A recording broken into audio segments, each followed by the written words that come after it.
start. So thank you everybody for joining us this evening. Before we start, I just wanted to do a very quick overview of the ASIG. So the ASIG, or the Academia Special Interest Group, seeks to bridge the gap between academia and professional ecologists with a focus on promoting research to generate an evidence base on which to underpin ecological practices.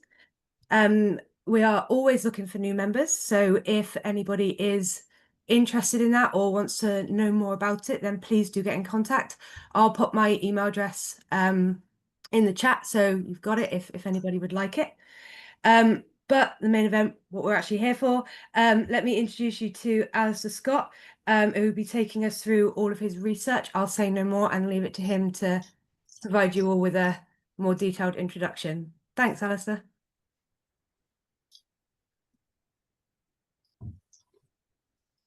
Yes, okay. Thank you very much. And thank you very much for the invitation. Let me just hopefully share my screen. Could somebody just confirm that that is viewing okay? Yeah, that's one. Great. So my talk is not all about all my research is going to have to be prioritized for the 25 minutes or so on delivering successful mainstreaming of nature. And I'm particularly interested at this kind of science policy interface. So who am I?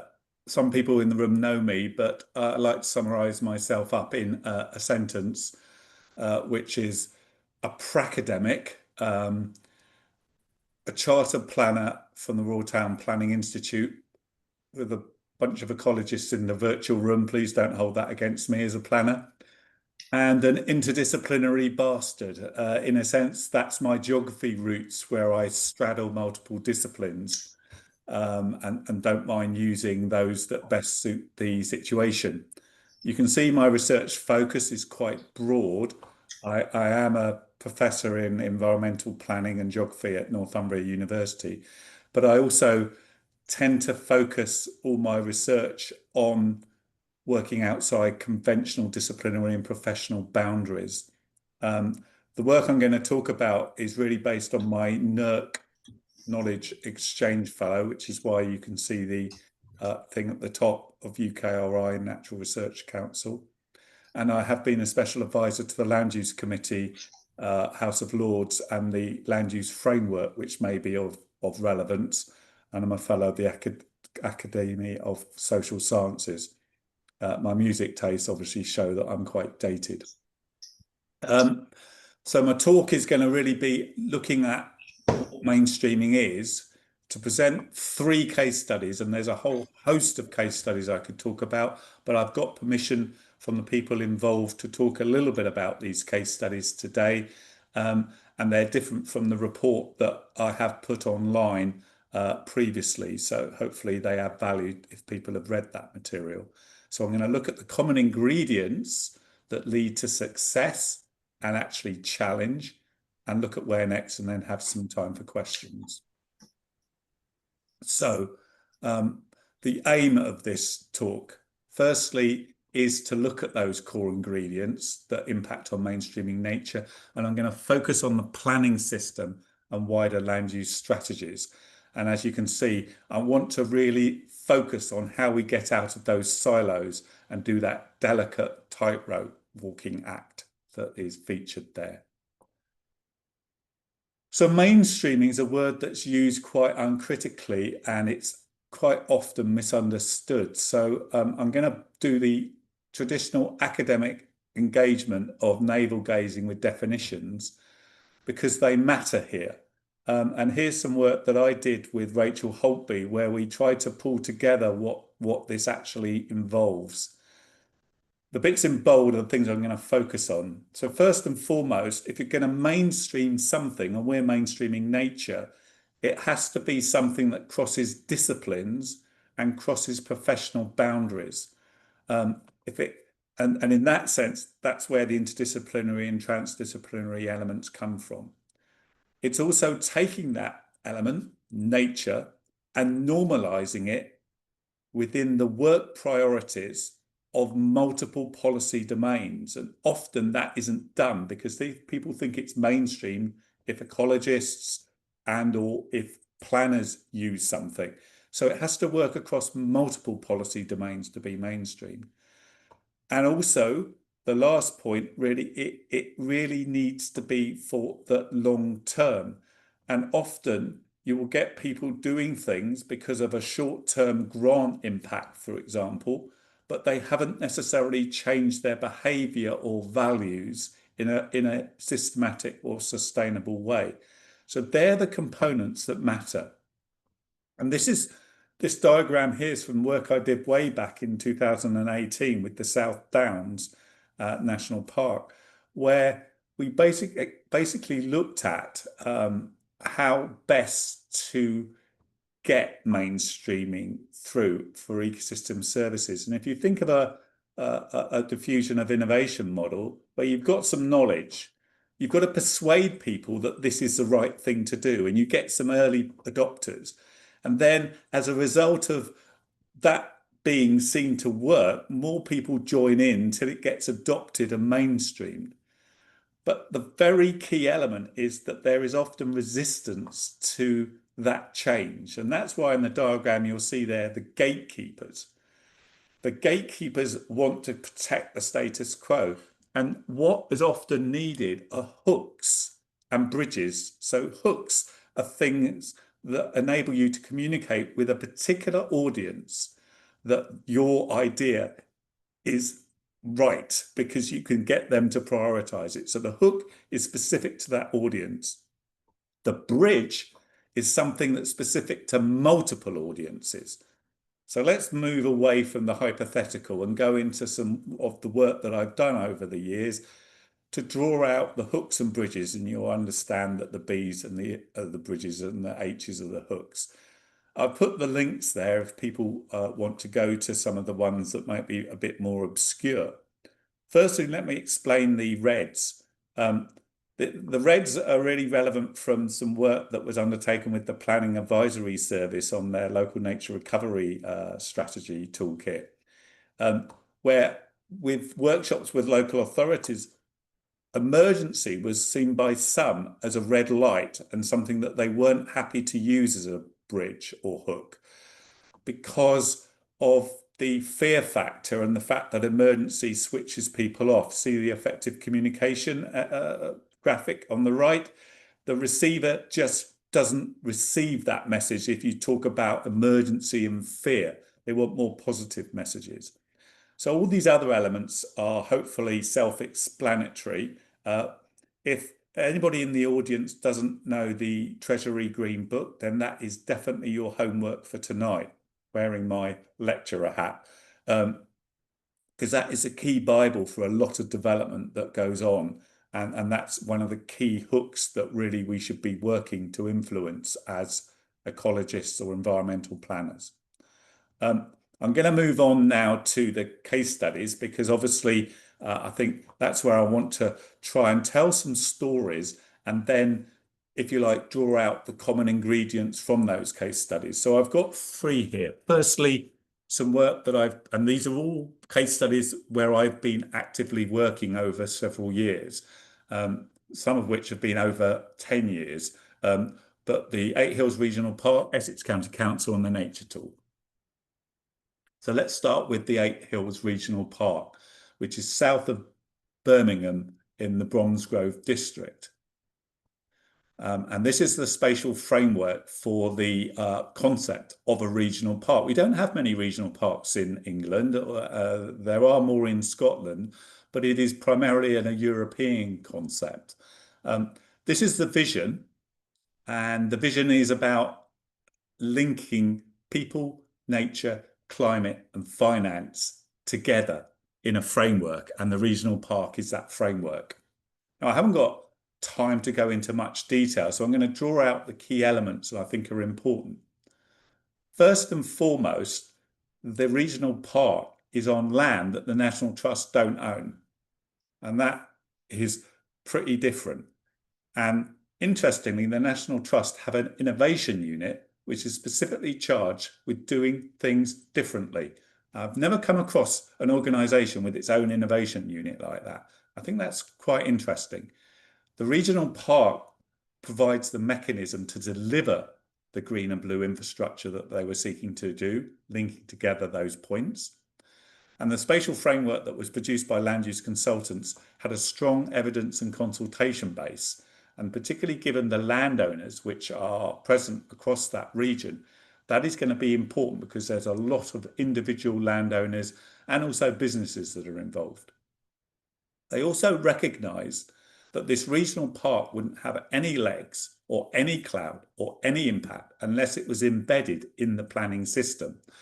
And they saw the opportunity space of the local plan in Bromsgrove, which was being formulated over the period of this event. Now, the reason again is because there were local government elections back in 2022, 23, and there was a change in the local authority. So whilst they initially had been very supportive of this idea, a changed administration meant they had to start again because they wanted to start a local plan, hence the vagaries of politics. Where my work came in was in the last two bullet points, which was looking at the payment for ecosystem service schemes associated with this, particularly associated with visitor management or visitor investment. And secondly, the Building with Nature accreditation process. And the Building with Nature is the UK's first benchmark for establishing what good green infrastructure looks like. So it's a voluntary accreditation. And I declare an interest because I was chair of the standards group that actually oversaw this refresh, and I'm also a Building with Nature assessor. But there are 12 standards here. And you see, I don't know if you can see that particularly well, quite faded at the beginning, but there are 6 core standards that cover the general aspects of green infrastructure, and then they're broken down into well-being, water, and wildlife. Now, the key thing about this accreditation scheme is that to get it, you have to achieve all of these standards. So you can't be deficient on any one. And the way it works is that there is an assessor, or mentor is probably a better word to use, and I was the mentor, that works with a plan or a strategy or a development, and that they work through to make sure that the evidence is there that it can actually meet those standards. So I worked with the National Trust and the land use consultants to look at the spatial framework and the evidence base to try and get it to a fit state so it could then move over to Building with Nature to be assessed formally. And you'll see Catherine Maguire made the formal assessment in April this year. And what she's highlighted from the assessment was the excellent multifunctionality and connectivity that ultimately could and will lead to positive outcomes for people and wildlife, everything that Building with Nature seeks to achieve. Now, in that sense, that's quite an important outcome. My work actually highlighted the importance of the regional park being exposed, if you like, as a holistic framework to position all of this work. I also talked about climate change and the need for adaptation and mitigation, as well as improving the sections on inclusion and equity. So the lessons from this particular case study are a holistic vision using that regional park model. So rather than talking about things in separate silos, we had nature, climate, people and finance linked together. I think the other reflection here was the National Trusts were going out of their comfort zone. They were not operating on their own land that they own, which makes it easier to manage. They were working across multiple landowners, coming up with a concept that was actually new and innovative. They were also integrating what they were doing with the statutory planning system.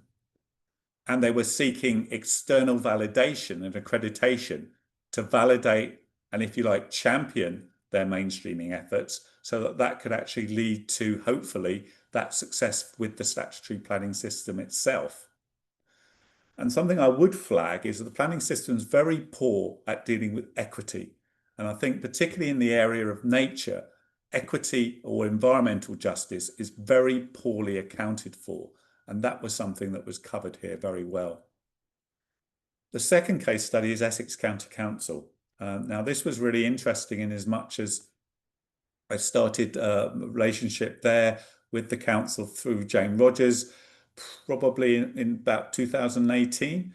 And here I came into play when the strategy was very close to its completion. But I developed with Max Hislop a green infrastructure policy assessment tool, which you can see in my website if you're interested afterwards, which basically broke green infrastructure into 26 different criteria, the A to Z as we called it, where strategies and plans could be assessed the extent to which they met those criteria, which a lot of these tools do. But where we were different was we also had another layer that looked at the strength of policy wording. And whilst Essex Green Infrastructure Strategy was excellent in coverage, it was relatively poor in the policy wording. Now, you can't expect a green infrastructure strategy as a non-statutory document to have strong policy wording, but you can improve the action orientation of what you're trying to achieve. And there was a dedicated workshop to do that with the council. And that led to the Building with Nature Excellent also in 2020. You can see their objectives there. And the reason I put those there is because there is an interesting symmetry with the previous example. Now, hot off the tails of that, Natural England were developing their green infrastructure framework, and Essex was one of the pilot projects for that. And Essex's idea was to develop their own Essex-based green infrastructure standards using Natural England's, but then adapting them to that situation. And there were 3 deliberative workshops where those standards were co-designed, and working with Jane and other colleagues in planning and economic development, plus the constituent local authorities, there were 14, I think, in Essex, we were able to bring together 30 plus representatives for each of those workshops to come up with those principles. And if you actually, and not just come up with them, but actually to put flesh and actually look at how they could be operationalized, and that resulted in the guidance. Now, most of those do follow Natural England's, but you'll see managing different expectations and commitment to delivery via strong policy wording are maybe things that are very different and add value to what Natural England were doing. But also there's a place and place context of those principles that basically add the value to what Natural England's excellent framework was. Now, this I can probably, I think Jane might be in the audience and she's now thinking, what the hell am I doing? Because this is actually under wraps. This is not in the public domain, but this is just the front cover of it. And that may or may not be the final front cover. But what this is a further development of trying to look at the delivery of good green infrastructure and providing improved guidance. And we had some webinars in 2024 on that. Again, there were 2, which allows for the development and reflection. Now, the bit that I wanted to really highlight here was the excellent idea that the group came up with of pre-consulting with the constituent local authorities to try and understand their needs, where they were in their local plan, some of their challenges in development management. So the agenda for the workshops could reflect that. And that attention to detail is absolutely critical in getting the people to attend and come to the table, which is why I've got the heading that as much as outcomes do matter, process equally matters. It's how you develop that. And that's something that came also from the Planning Advisory Service workshops when they were looking at local nature recovery strategies. The process really matters, and that investment in time achieves benefits. This is tied to the then Essex Design Guide. The reason I put this in is because all that work that I've talked about in Essex has now been integrated into the Bible that is used by developers and other stakeholders for built development in Essex. So it's there under supplementary guidance with a whole range of other elements. So it's not standalone stuff that tends not to see the light of day. And that integration is what I would see as excellent mainstreaming.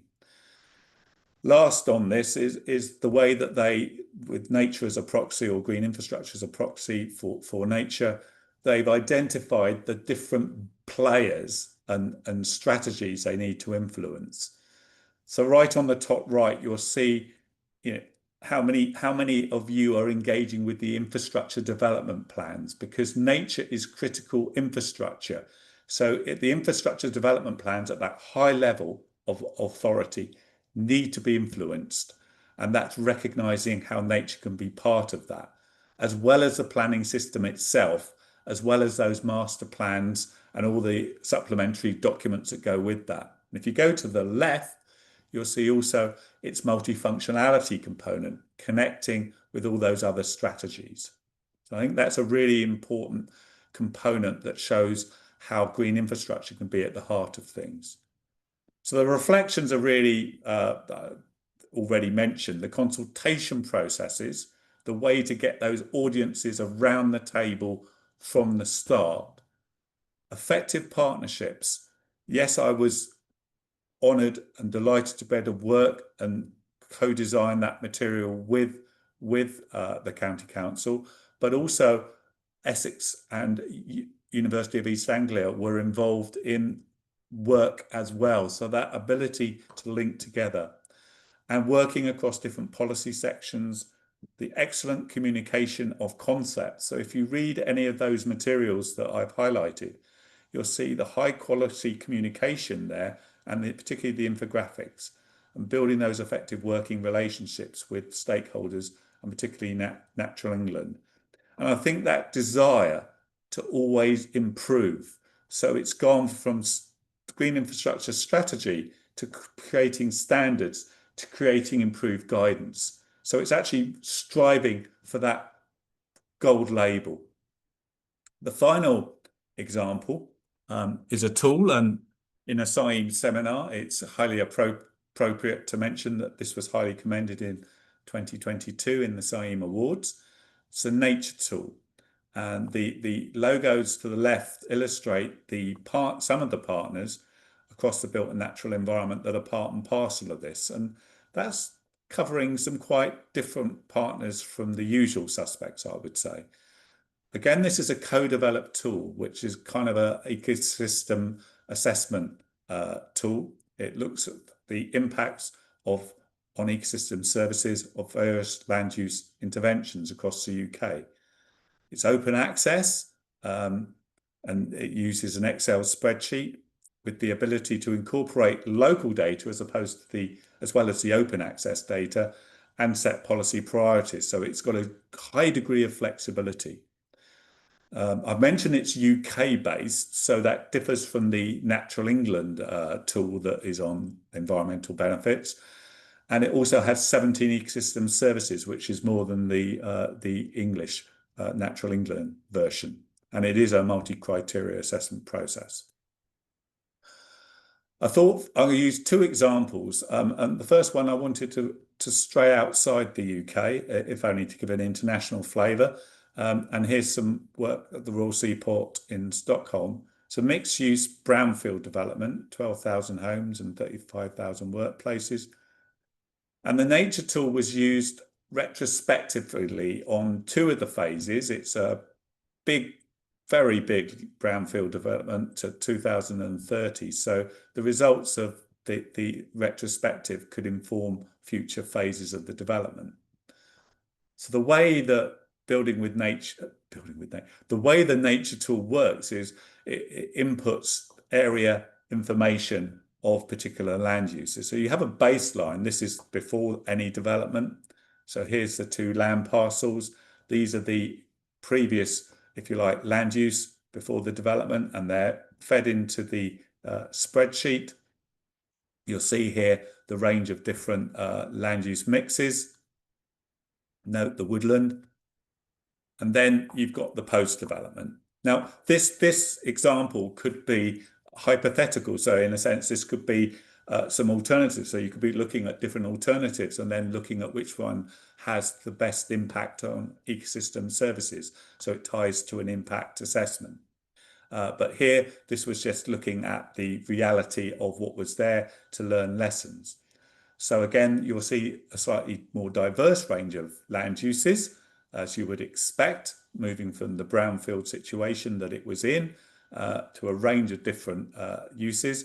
And I'm aware I'm giving you probably indigestion here with the amount of information, but the summary results across the 17 ecosystem services are presented here. I haven't got time to go into the chart in detail, but what I'll just highlight are some of the key things. You'll see the ecosystem services on the left. You'll then see a change score here. And what this shows, possibly not so surprising from a brownfield site, is cultural ecosystem services do extremely well.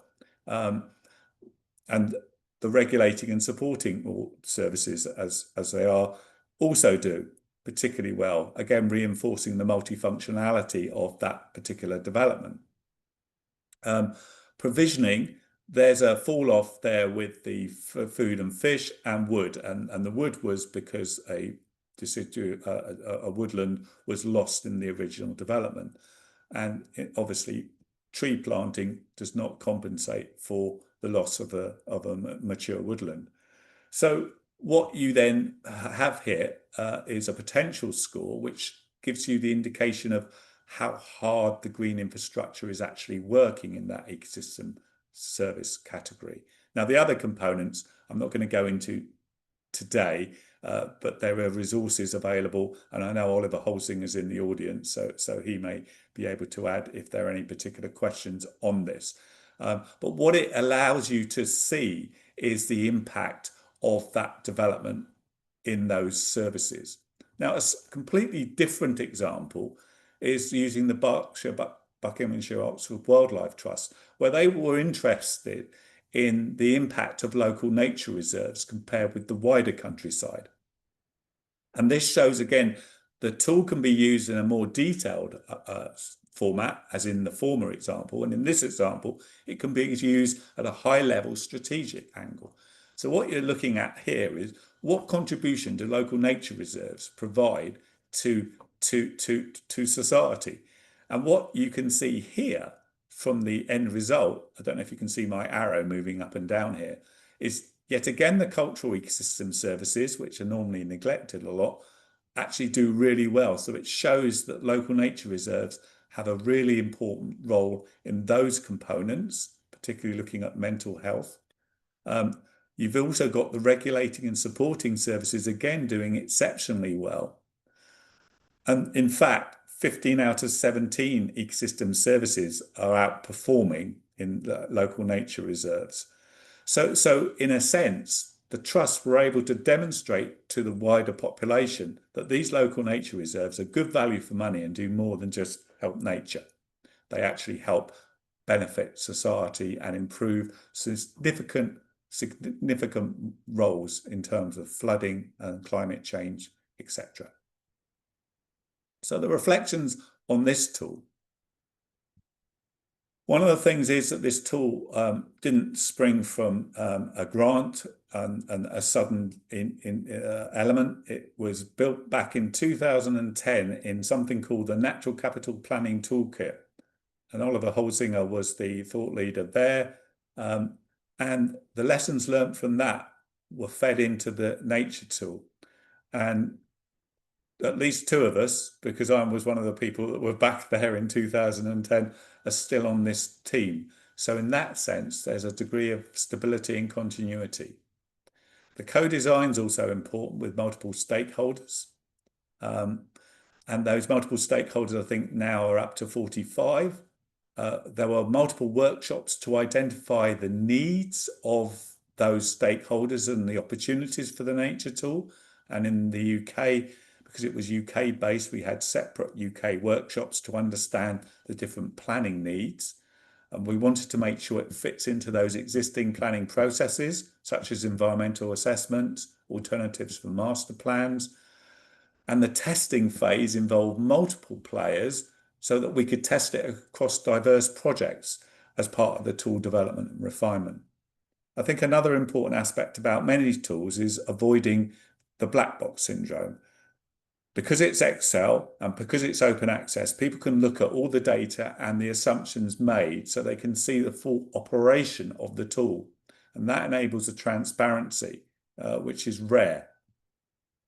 And I think the other bit, again, is about ongoing review. Version 2 of the tool is under development. It's not dependent on funding, although you could argue it should be, but it's dependent on the passion and enthusiasm of the team who actually feel that it is worth improving and needs to be improved, and the partners who are part of that process.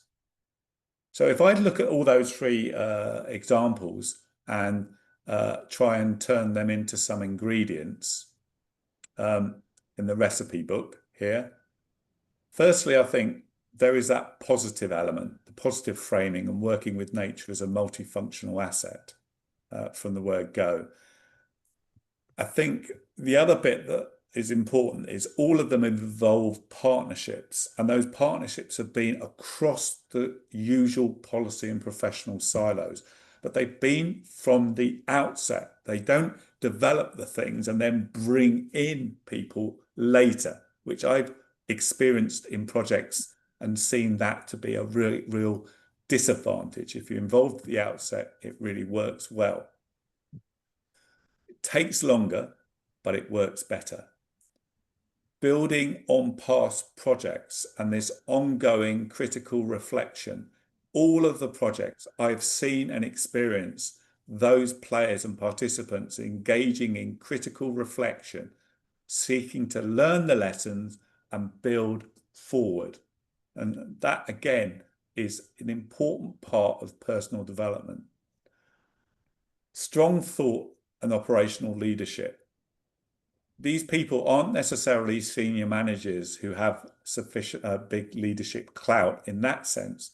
I'm talking about the thought leadership, and their enthusiasm, passion is able to bring together other players to help work and achieve their goals.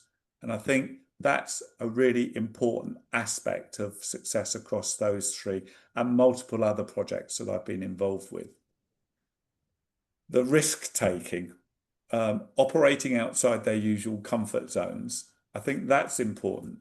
And I think the other bit is the job roles. And that to me is essential. And I've picked that up on everything that I've done, that people are doing this. A lot of the success is not because of the system or because of where they're working.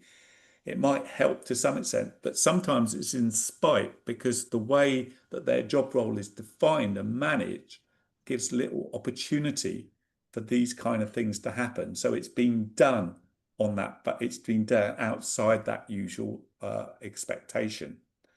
And that can be problematic. And the co-design is excellent as well. So we see co-design, co-development of the tool examples that I've given, and that also includes building with nature, which I didn't put as a specific example, but it was used to illustrate the National Trust. That tool was developed with industry as well, the plans and the developments. And I suppose last and foremost is the financial considerations.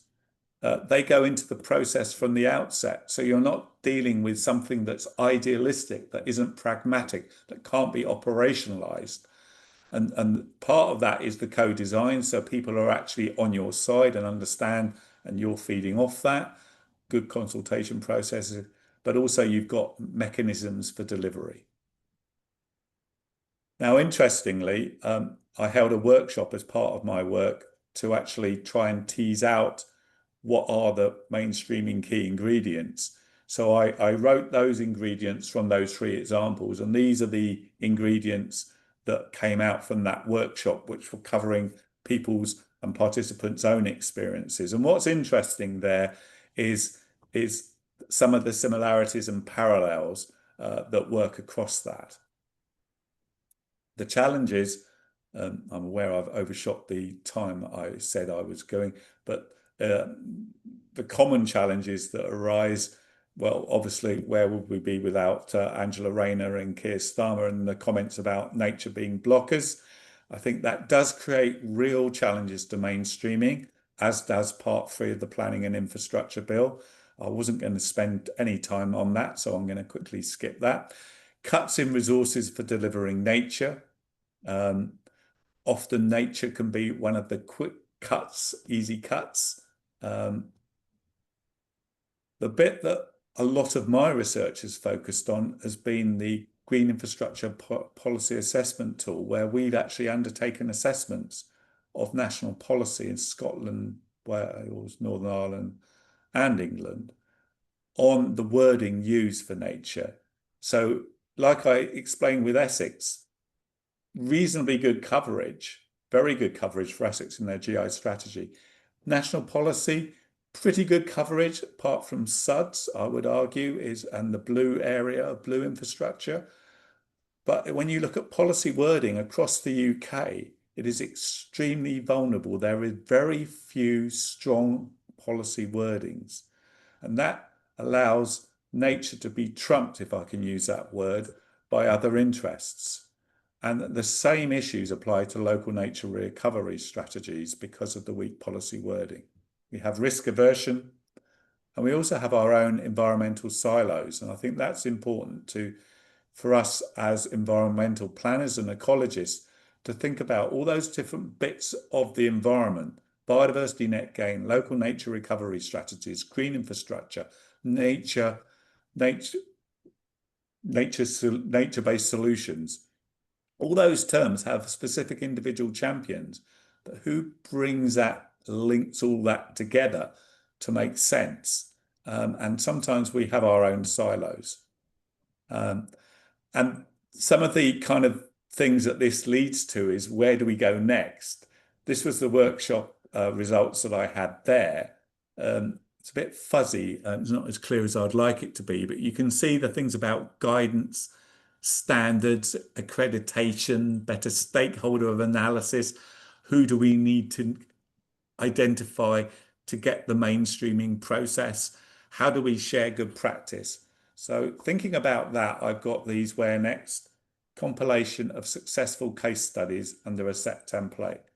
I've mentioned 3 today. I've been working with a further 5 or 6 projects where, again, there are successful elements. What about all you guys sharing that? And can we get that under a set template? But that's not enough. And in fact, most of those successful case studies spring from cock-ups, where we learn lessons from things that don't work. But often those lessons now are hidden, because if you make a cock-up, you don't want to admit it publicly. Yet we're losing all that intelligence on cock-ups. So I want a cock-up workshop. I want to understand those cock-ups. So perhaps equally we need that. And we also need to use, going back to my slide of breaking down those silos. And I remember when I was giving evidence in November to the Environmental Audit Committee, I was asked by Barry Gardner, okay, the key question is, how are you going to, what advice would you give to us to break down the silos?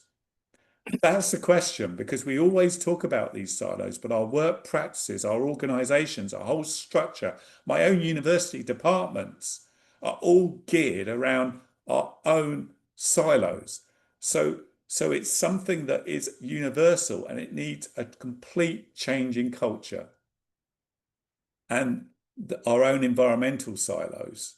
And I think, the hooks and bridges are the way forward in terms of trying to get those better discussions and then to move forward.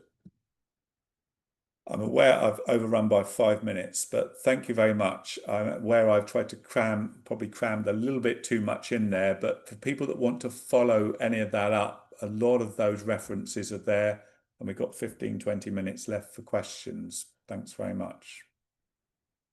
That was great, Alistair. Thank you ever so much for that. I haven't got any questions in the chat at the moment, but does anyone want to put their hands up and just ask your question directly at all?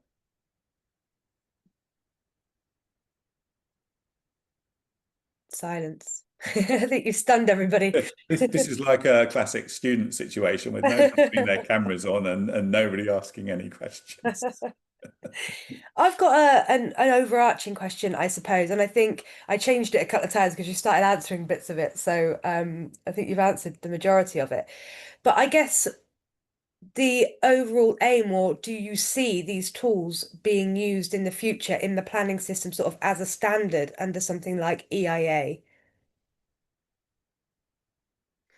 Yeah, yeah. So the issue with often EIA is an interesting one because the government generally, I think, are seeing the EIA as a problem to be sort of it causes problems.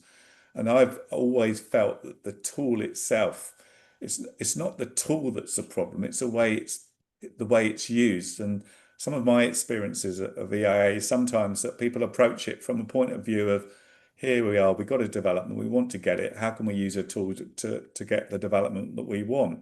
Mm. Rather than where is the best using the EIA for the process that should be, where is the best place to use it? And that's where, say, using the nature tool can enable you to look at different alternatives and then say, okay, well, this actually has a really good impact on these ecosystem services. And those, you understand the trade-offs better. You get better intelligence to make the decision. I was very aware, something I didn't use is some work with Matt Kirby, where we looked at, again, a kind of ecosystem service model to look at the best places for development in Greenbelt. So at the moment, we have this grey belt thrown up thing where development can happen.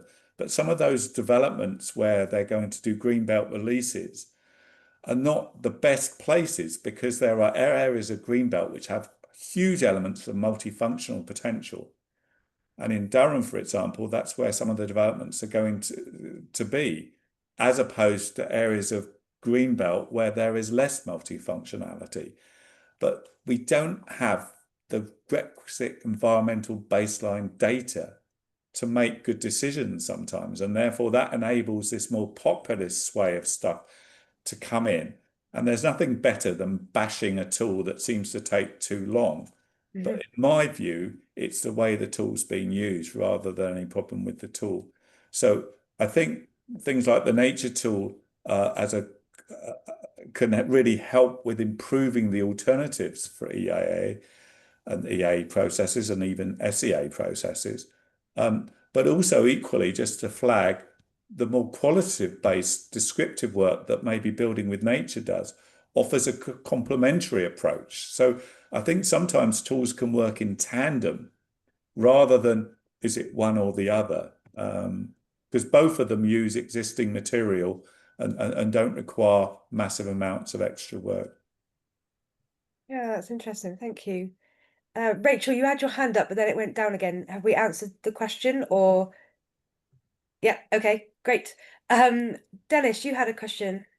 Yeah, hi. Can you hear me okay? Yeah, Yeah. we can. Yeah, Alistair, thank you so much for the very interesting presentation. I'm a bit of a newbie to your group, but I've been conducting I'm about to submit a PhD by publication thesis later this year, which is focused on what I'm conceptualizing as contested land use, climate contested land use projects. By that, I mean, to take a concrete example of what might be described as a candidate for one of your cock-ups, is a large-scale NHS hospital project that took place outside of the periphery of the leafy suburb of Cardiff for a new national cancer centre. So you had this perfect paradox of a socially valuable infrastructure project that was being located on a pristine environmentally sensitive area of land, which was significantly contested. Extinction Rebellion, a lot of radical flank activists got involved. The whole thing resulted in huge delays, protracted discussion, judicial reviews, an Our House Convention agreement, etc., etc., etc. Part of the problem was the the fact that the protesters, the community that was affected, used a lot of sophisticated, skillful use of social media and other techniques, much to their credit, I would say.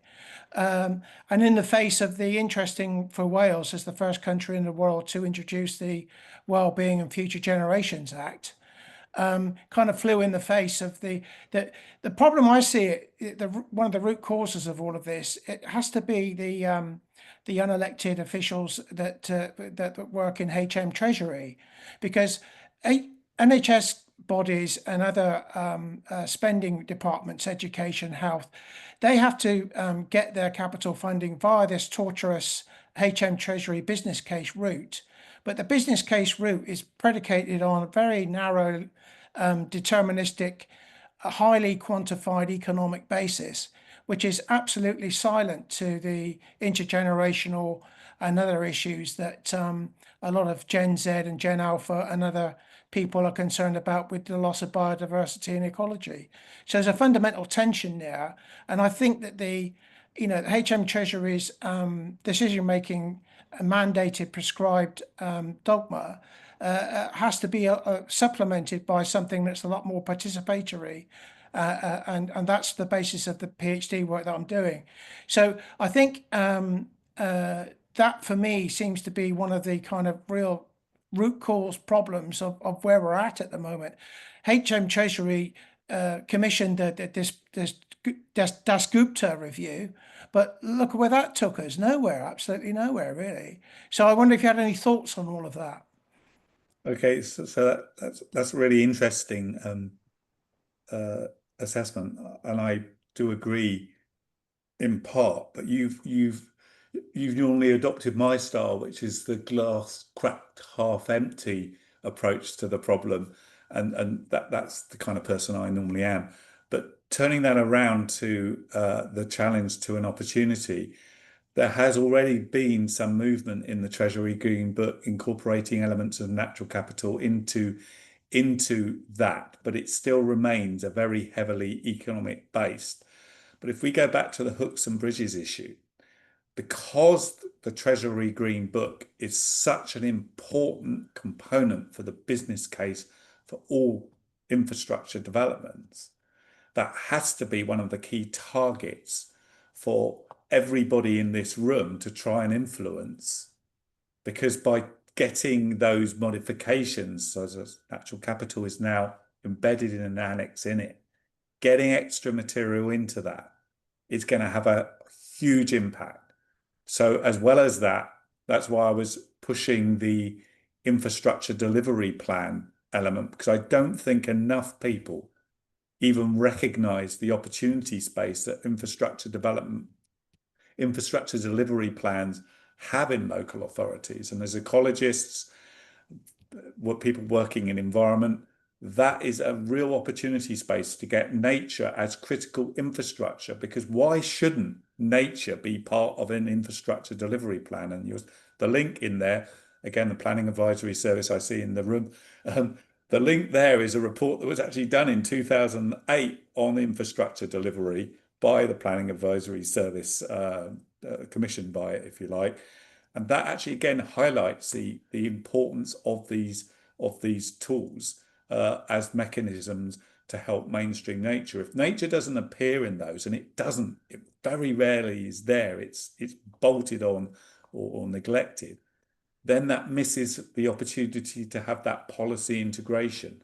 And that to me is vital. And so that becomes part of it. Dasgupta, you're right on. I talked about Dasgupta in my evidence to the, and the thing is, it potentially is huge, because the HM Treasury is the most important department for us to influence, because that's where, if you like, all of the key power and decisions and money generally lie. So if the Treasury are commissioning a report, why Dasgupta fell into the wayside is one of the interesting dilemmas there. I haven't got time to go into detail there, but maybe there is an issue that Dasgupta's report didn't really confirm what the government actually wanted it to, and therefore that was problematic. And obviously we've had a change in government. I'll stop now because obviously I see other hands up. I think it's Dennis Yeah. again, if you want to go ahead. Yeah, well, I'll just briefly respond to that, Alistair. Yeah, that I've just written a lengthy essay about this whole problem, which is going to this year's SEEDS 2025 conference that's going to happen in Loughborough University this September. But I'd be happy to but in the essay is offered a different ontological approach and methodology to supplement in the case of these particular types of contested projects, because not all projects, let's be clear, not all projects suffer from this, the contested nature of the ones that I mentioned at Velindre in Cardiff. But when they occur, I think the apparatus of the HM Treasury Green Book is wholly inadequate to deal with that particular type of situation. So what's needed is a supplementary type of guidance to assist what are hard-pressed public sector bodies. I mean, the core business of the NHS is not building new hospital projects, nor indeed is the Department of Education in building new schools. So when they're confronted with this issue of trying to get the funding to build a new hospital or a new school, they have to go through this HM Treasury dogma and machinations. What's needed is a supplementary piece of guidance which assists a better participatory regime to address these particular types of contested projects. And I think, post-normal science, citizen science, all the participatory means, if that's brought to bear, I think we could get a better democratic solution to the issue. We are on the same page there, because actually my feeling is that it sits in the annex as opposed to being supplementary guidance somewhere else. It can sit in an annex. You also reminded me, I've written down something I didn't talk about, which was incontested conflict is good, actually. I'm sorry, but I'm a firm believer that conflict is a really important facet of land use, because we live in a small island and there's always going to be conflict. And that means that it's how it's managed that matters. And in conflict, it's about establishing what are the trade-offs, and those trade-offs need to be identified clearly so that the decision-making process is then transparent. So people have had the information, and those decisions that then are made as to what then happens are based on really good information. At the moment, I don't think we spend enough time on exploring those trade-offs and identifying the relevant trade-offs to enable those, and the decisions that are made are murky, therefore, and that generates the kind of deep unease. I concur. Yeah, definitely. Yeah, totally causes maybe some of the problems, and actually allows nature sometimes, because of the way that this is done, nature is often compartmentalized into its different elements. So it loses out because of its multifunctional facets. Its very strength becomes its very weakness in the way that the system currently operates. So that's another aspect. But I just wanted to get that last bit in, because I felt trade-offs again is something that is very poorly accounted for.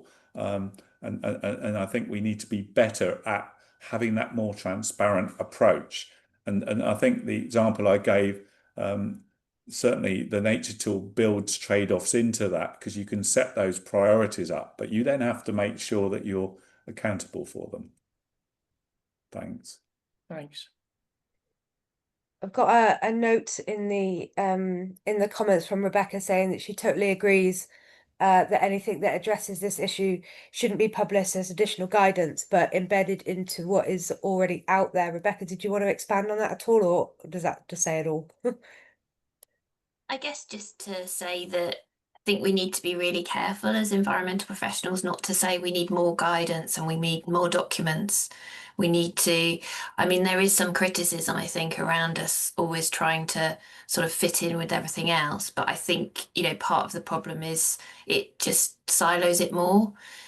So we need to get the message out there that nature is an inherent part, as Alistair already said around, the infrastructure side. Nature is an inherent part of infrastructure, but nature should be an inherent part of how you're considering whether a project should go ahead for the same reason. It shouldn't be a separate consideration.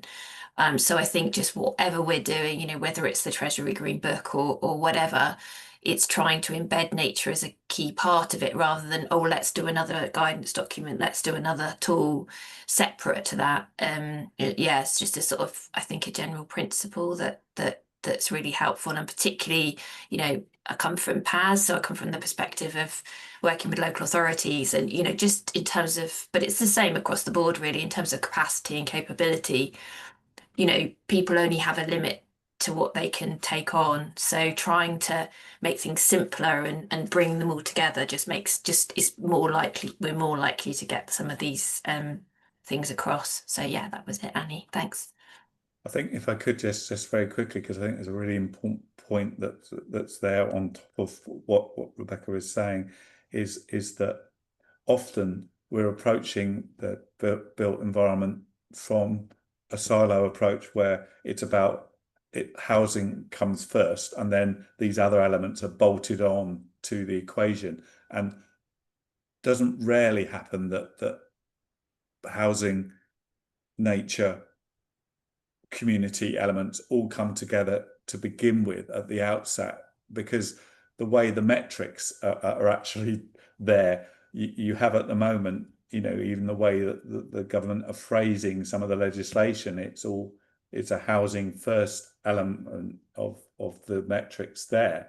And if we're not careful, then there becomes a tree planting metric that it comes from the environment side. And in my head, it's always about looking at that particular place, that particular development, looking at the entire thing to begin with, and then you can make the trade-offs that reflect the particular place context, the priorities, etc. for that. And I often think we're handicapped. We have all this rose-tinted stuff going on from the planning profession at the moment about the return of strategic planning because it got pickled in 2010. The problem in my head is that whilst it is returning, it's returning into housing first, and that's an anathema to strategic planning. Strategic planning has to be about all of the components together, and then you look at how they actually work in that place. And that's why I see a big difference. I wasn't going to mention the planning infrastructure bill, but all of that work, and Simon had done some excellent work raising the profile of the problems there.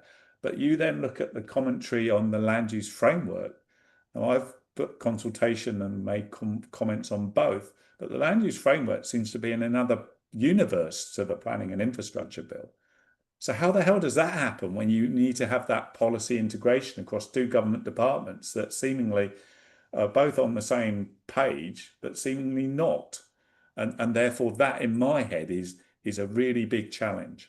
So I'm probably throwing a different point out now, but that lack of join up is a big concern for me, because both of those documents should be HM government, i.e. all government departments sign up to both. And at the moment they seem to be on parallel railway tracks, so we need some connections to join them together. That's really useful. Thank you, Alistair. I don't want to break up this discussion because I feel like it's just sort of getting going, but fortunately we have run out of time. But if anyone has any other questions, please drop them in the chat, and then we can always pass them over to Alistair at a later date and see if we can get those answered. But thank you everyone for coming, and thank you for that really good discussion. And of course, thank you so much for your time this evening, Alistair. It's been really, really good. Okay, thanks very much. And as you said, please feel free to email any questions. I'm very happy to continue that conversation through that mechanism. Thanks everybody for attending on what is a very, very pleasant sunny evening. So I appreciate the extra effort required to get away from the sun. I also just noticed Dennis's point about sending the recordings. I believe that the recordings are sent out following the presentation anyway, so everyone should receive that. So everyone will have it and all the links and bits and pieces if you need it. Thank you again, everybody. Cheers.